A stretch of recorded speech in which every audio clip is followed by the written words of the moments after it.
Hello fellow geeks and welcome back to Running Geek Girl. My name is Heather and I'm glad you're here because it's time for another episode of New Runner 101.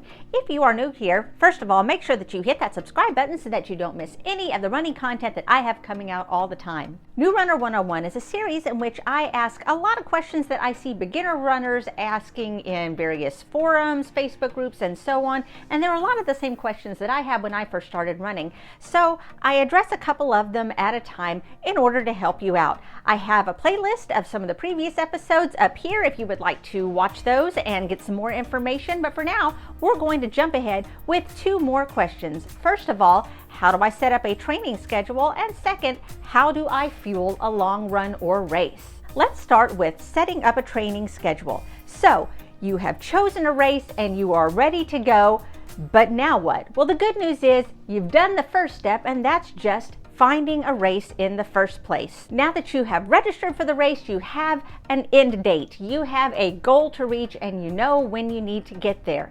Your next step is going to be to choose a training plan.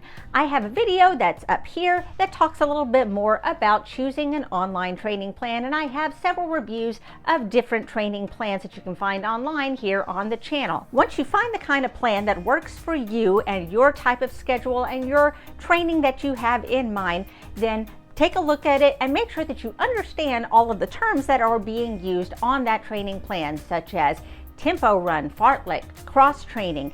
There's a whole bunch of different lingo that you may need to know, so make sure that you look those up or check the Running ABCs playlist up here and make sure that you're familiar with what you need to be doing as you are training. Next, take the date of your race and start counting backwards. So if you have a 6-week plan, take your race date and count back 6 weeks from the date of the race. That's when you need to be starting your training plan. But make sure that you are accounting for planned interruptions to the plan. If you know you have a friend's wedding to go to, if you know you have a vacation coming on, if you know that you have a business trip that you're going to need to go on, then try to account for that as well and add that into your scheduled time so that you won't be rushing to try and make up any workouts that you may have missed. Also, when looking at your schedule, remember that the last couple of weeks before you start your taper before the race, taper meaning you do a little less mileage over the course of 1 week in order to give your body adequate time to rest and repair before race day.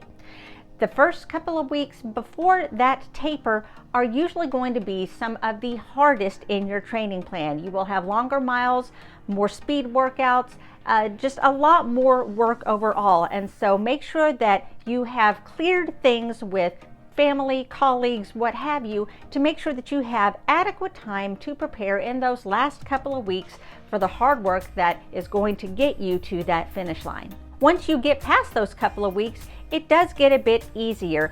Just remember that you do need to taper before the race. That doesn't mean cutting out all exercise completely.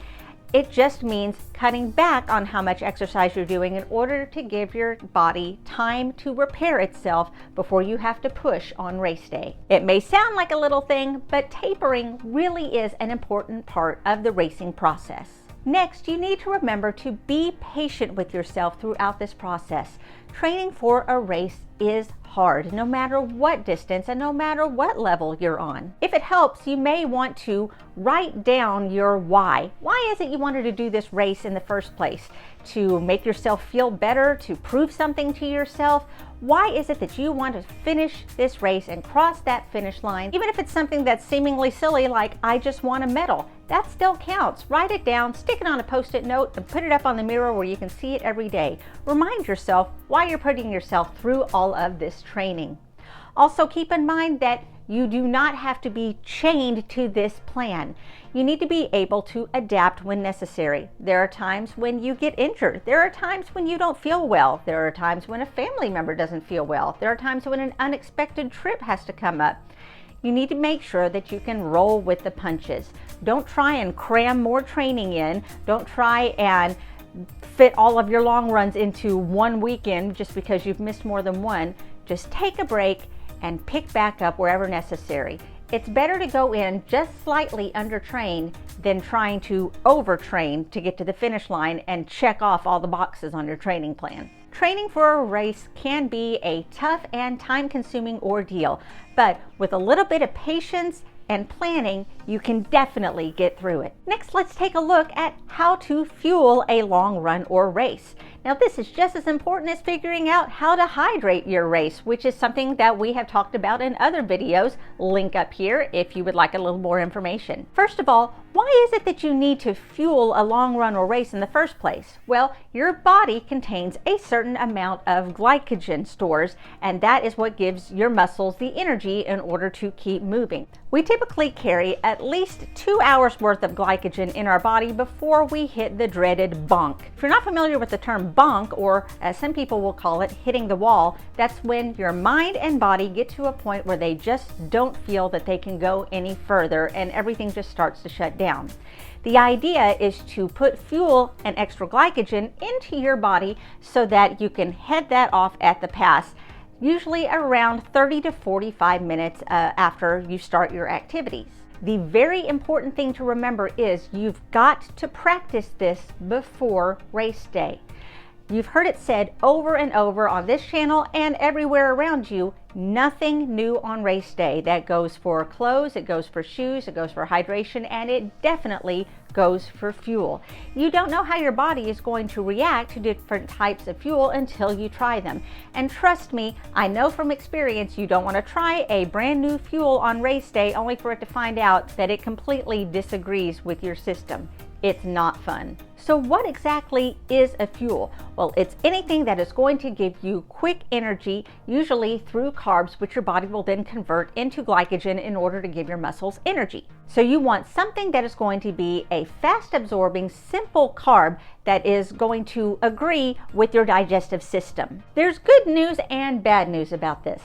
The good news and bad news about this is that there are so many options that you can choose from, which is great. You have so many that you can try out, but it's bad in that it can kind of be overwhelming not really knowing where to start. I mean, there's gels, there's chews, there's waffles, there's candy, there's sports drinks, there's sports beans, there's energy bars, there's real food. There's so many different things that different runners like to use, and it's hard to know where to start.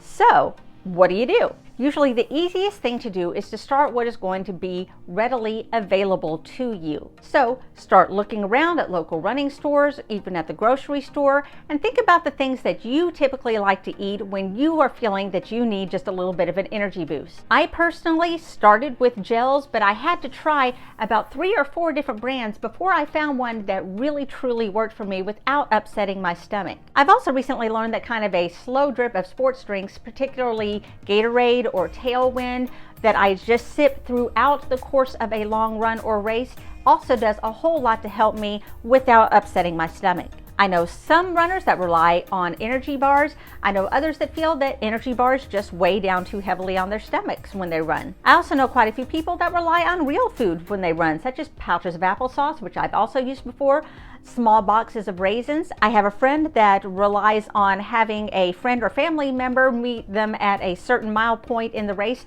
to give them a baked potato that they can eat really quickly. We call it her magic potato. Or you could even stick to something simple like candy. I know quite a few people that carry around baggies of gummy bears that they just pop into their mouth when they need a quick energy boost. So as you can see, there are lots of different options out there for you. So think about the kinds of things that you enjoy.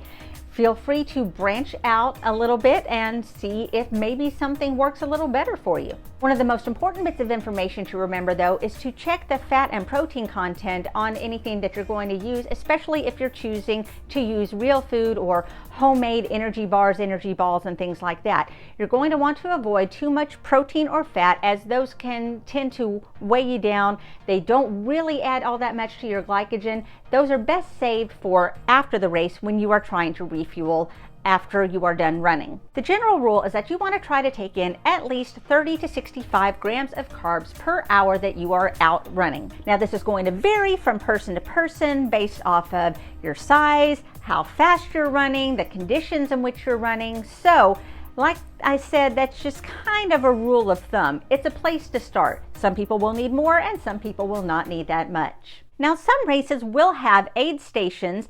Usually in a half marathon, you'll have at least 1 fuel station. In a marathon, you may see 2 fuel stations.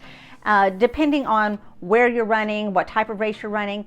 But they may have stations in which they are providing fuel, such as a gel, a sports bean, sports drink, and so on and so forth. If you're planning on running a longer race, then you may want to check into that and see what is going to be available and what's going to be provided. If it's not something that's going to work for you, if you're going to need something a little more frequently than what they're providing on the course, then you'll have to find some way to carry the fuel on your person.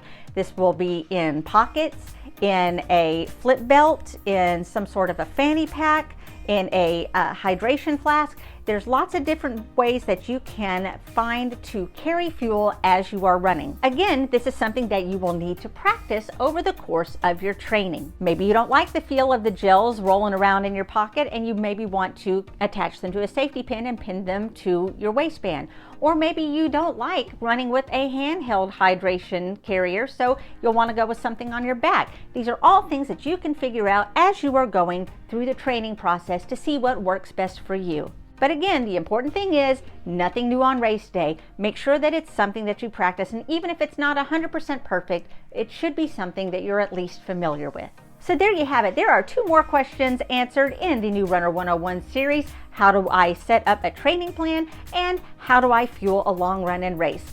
If this was helpful to you at all, make sure that you let me know down in the comments or by giving me a big thumbs up. Both of those things get this information out to more runners who may want to join the Geek Den just like you. You can also follow me on social media. All the links are going to be down in the description. You can find me across most platforms under the name Running Geek Girl. Thank you so much for watching. I'm so glad you're here, and I hope you're having a great day. Happy running.